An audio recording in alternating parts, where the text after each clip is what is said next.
Doms, so isang pinagpalang araw, napapansin ko lang sa sarili ko, parang may kamukha akong artista at komedyante pa, may bigote, itim ang buhok, makapal ang kilay at bilugan ng mata.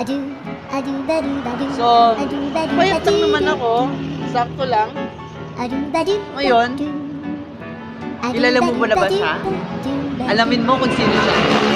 Dito mo malalaman. Sa video ito ang aking kamukhang artista. Siya si Empoy. Di ba? Si Empoy ang kamukha ko. Ganito daw si Empoy. Pero, kung kamukha ko si Empoy at ako naman si Domoy. Domoy ang dating.